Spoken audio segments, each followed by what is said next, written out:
Okay. The Republic. Persons of the dialogue: Socrates, whose narrator, Glucon, Adimantius, Polemarchus, Cephalus, Phrasmitus, Cleitophon, and others who are mute auditors. The scene is laid in the house of Cephalus at the Furios, and the whole dialogue is narrated by Socrates. The day after it actually took place to Timaeus, Hermocrates, Critias, and a nameless person who are introduced in the Timaeus.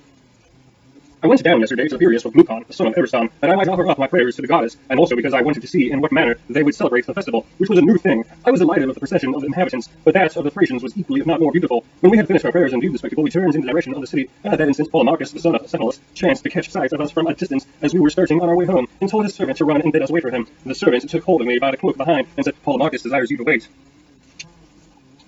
I turned around and asked him where his master was. "There he is," said the youth, "coming after you.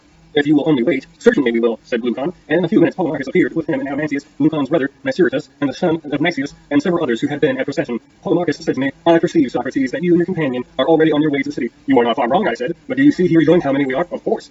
"And are you stronger than all these? For if not, you will have to remain where you are." "May there not be the alternative?" I said. "But we may persuade you to let us go." "But can you persuade us if we refuse to listen to you?" he said. "Certainly not," replied Glucon. "Then we are going to listen, of what you may be assured." Adimantius stated, "Has no one told you of the torch race on horseback, in honor of the goddess, which will be taking place in the evening?" "With horses," I replied. "That is a novelty. Will horsemen carry torches and pass them on to another during the race?"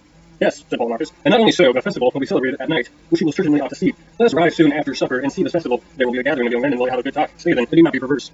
The Republic of page 3, Glucon said, "I suppose you insist, since you insist, that we must." "Very good," I replied. Accordingly, we went to Polemarchus to his house, and then found his brother Lysias and Euthydemus, and with them the Phrasmiticus, the child of Cassiodonian, Charmantides, and Panion and Cleitophon, the son of Aristomus. There too was Cephalus, the father of Polemarchus, who I had not seen for a long time, and I thought him very much aged. He was seated on a cushioned chair and had a garland on his head, for he had been sacrificing in the court, and there were some of the other chairs in the room arranged in a semicircle upon which we sat down by him. He saluted me eagerly, and then he said, "You don't come to see me, Socrates, as often as you ought. If I were still able to go and see you, I would not ask you to come to me, but at my age I can hardly get to the city, therefore you should come often to the Furious, for let me tell you that the more the pleasure of the body fade away, the greater to me is the pleasure and charm of conversation. Do not then deny my request, but make our house your resort, and keep company with these young men. We are old friends, and you will be quiet at home with us." I replied, "There is nothing which for my part I will like better, Cephalus, than conversing with aged men, for I regard them as travelers who have gone a journey which I too may have to go, and whom I ought to inquire whether the way is smooth and easy, or rugged and difficult. And this is a question which I should like to ask of you who have arrived at that time with a poet called the threshold of old age. Is life harder towards the end, or what report do you give of it?" "I will tell you, Socrates," he said, "what my own feeling is.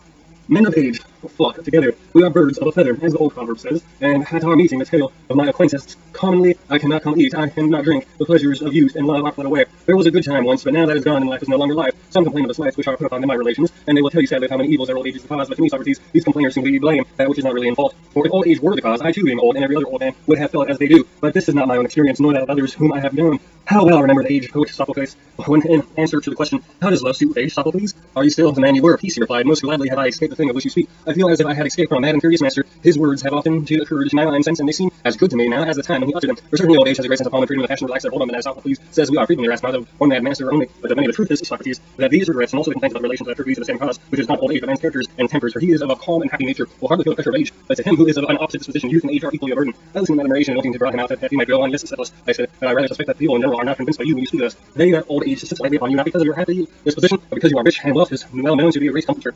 "You are right," he replied. "They are not convinced, and that is something, and what they say, not however as so much as they imagine. I might answer them as Themistocles answered the Seraphan, who was his own merits, but because he was an Athenian, have you had been a narrative of my country, or I of yours, neither of us would have been famous. And to those who are not rich and impatient of our old age, the same reply that we made to a good poor man, old age cannot be a light burden, nor can a bad rich man ever have peace with himself."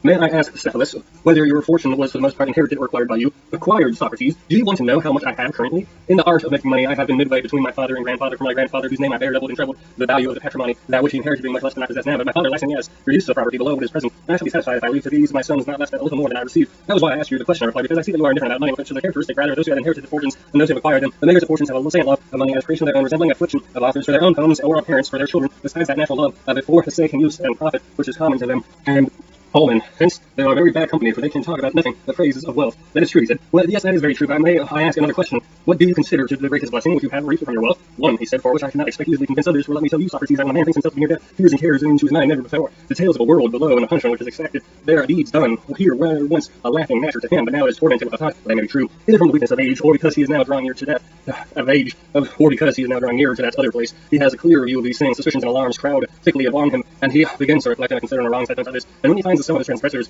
transgressions is great, he will many a time like a child start to sleep for fear, and he is filled with dark forebodings. But to him who is conscious of no sin, sweet hope, as Pindar charmingly says, is the kind nurse of his age.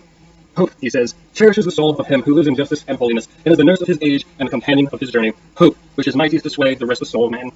How marvel are his words, and the great blessings of riches. I do not say to every man, but to a good man is that he has no occasion to deceive or defraud others, either intentionally or unintentionally, when he departs to the world. Below he is not of any apprehension about offerings due to gods or debts, which he owes them in. As the peace, mind, and possession of wealth greatly contributes, and therefore I say that, setting one thing against another, and the many advantages which wealth has to give, to a man since this is my opinion the greatest. Well, Cephalus, I replied, what a concerning justice. What is it? To speak the truth and to pay your debts, no more than this, and even to this is no, they're not exceptions. Suppose that a friend when in right mind has deposited arms of pain, he asks for them. When he is not in his right mind, ought I to give to them back? No one would say that I ought not to give what I should be right in doing so, more than I would say that I ought always to speak the truth to one who is in condition.